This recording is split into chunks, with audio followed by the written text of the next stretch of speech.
Selanjutnya yaitu pokok-pokok pikiran strategi keanekaragaman hayati, yaitu yang pertama adanya mengkatalisasikan tindakan melalui kerjasama internasional untuk pelestarian keanekaragaman hayati.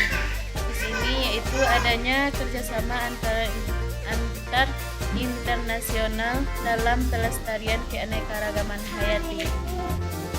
Selanjutnya yaitu yang kedua, menetapkan kerangka kebijakan nasional untuk pelestarian keanekaragaman hayati, yaitu terdapat 3 indikator yang dimana yang pertama, memperbaharui kebijakan umum yang ada sekarang yang banyak mengundang pemborosan dan penyalahgunaan keanekaragaman hayati tersebut. Di sini yaitu adanya kebijakan yang baru dalam peraturan dalam penggunaan atau tentang penyalahgunaan keanekaragaman hayati terhadap masyarakat agar tidak terjadi pemborosan atau penyalahgunaan keanekaragaman hayati tersebut. Selanjutnya yang kedua, menerapkan kebijakan baru dan metode akuntansi yang meningkatkan pelestarian dan pemanfaatan keanekaragaman hayati secara seimbang. Di sini yang dimaksud yaitu adanya kebijakan baru atau metode yang dibuat secara resmi supaya dapat meningkatkan pelestarian dan pemanfaatan keanekaragaman hayati itu dapat seimbang.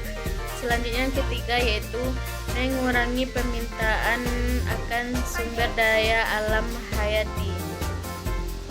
Yang ketiga yaitu menciptakan suatu lingkungan kebijakan internasional yang mendukung pelestarian keanekaragaman hayati, yang dimana terdapat 4 indikatornya. Yang pertama yaitu mengintegrasikan pelestarian keanekaragaman hayati ke dalam kebijakan ekonomi internasional.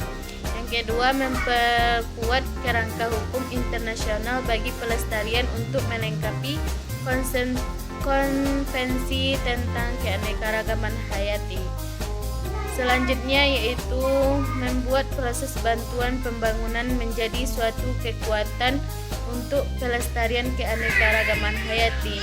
Selanjutnya yaitu meningkatkan pendanaan.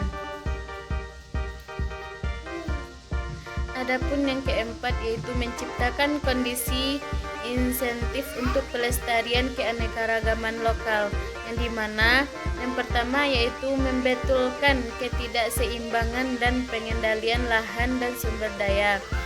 Selanjutnya yang kedua yaitu memperluas dan mendorong pemanfaatan secara berkelanjutan produk dan jasa dari hutan guna. Keperluan daerah setempat menjamin bahwa mereka yang memiliki pengetahuan lokal mengenai sumber daya genetik memperoleh manfaat secara tepat apabila pengetahuan tersebut digunakan. Selanjutnya yang kelima yaitu mengelola keanekaragaman hayati di seluruh lingkungan hidup manusia. Yang pertama, menciptakan kondisi institusional untuk pelestarian dan pengembangan bioregional. Selanjutnya yaitu mendukung tindakan pelestarian keanekaragaman hayati dalam sektor swasta. Selanjutnya yaitu memasukkan pelestarian keanekaragaman hayati ke dalam manajemen sumber daya alam hayati. Selanjutnya yaitu yang keenam, memperkuat daerah yang dilindungi. Yang pertama, mengidentifikasi prioritas nasional dan internasional untuk memperkuat daerah yang dilindungi dan meningkatkan peran mereka dalam pelestarian keanekaragaman hayati. Selanjutnya yaitu menjamin keberlanjutan daerah yang dilindungi dan kontribusinya terhadap pelestarian keanekaragaman hayati. Selanjutnya yaitu melestarikan spesies, populasi dan keanekaragaman hayati genetik, yang dimana memperkuat kemampuan untuk melestarikan spesies, populasi dan keanekaragaman genetik dalam habitat alami. Yang dimana yang kedua, memperkuat fasilitas pelestarian di luar lokasi untuk melestarikan keanekaragaman hayati, mendidik publik dan membantu pembangunan berkelanjutan.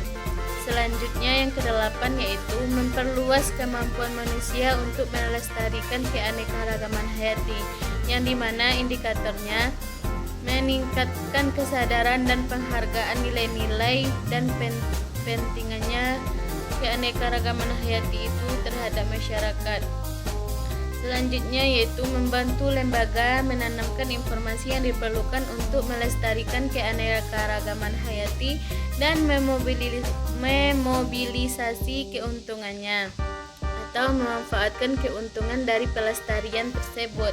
Selanjutnya meningkatkan penelitian dasar dan terapan tentang pelestarian keanekaragaman hayati. Selanjutnya yaitu mengembangkan kemampuan manusia untuk melestarikan keanekaragaman hayati.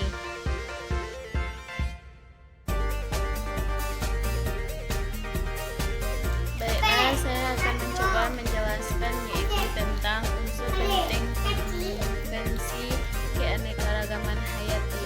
Yang pertama yaitu adanya perjanjian pemerintah untuk mensurvei sumber daya alam kehidupan baik yang terdomestikasi maupun yang liar.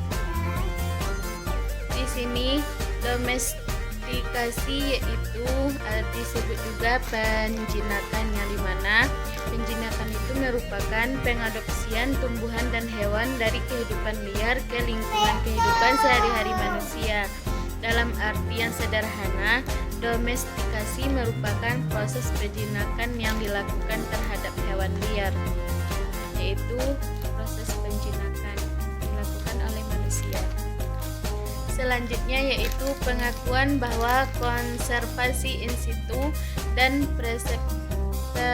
preservasi ex situ keanekaragaman hayati merupakan alat penting dalam tiap strategi pelestarian keanekaragaman hayati, yang dimana yaitu konservasi in situ merupakan konservasi tempat atau konservasi sumber daya genetik dalam populasi alami tumbuhan atau satwa. Misalnya ini dilakukan oleh sebagai sumber daya genetik hutan dalam populasi alami spesies pohon, yang dimana contohnya yaitu cagar alam, taman nasional, dan suaka marga satwa. Dan yang dilakukan oleh secara ex situnya, yang dimana pengertiannya adalah usaha pelestarian alam yang dilakukan di luar habitat aslinya. Contohnya ini dilakukan seperti kebun botani, taman safari, dan kebun binatang, dan penangkaran dan lainnya. Adapun tujuan dari in situ dan ex situ ini yaitu hanya satu, yaitu mencegah kepunahan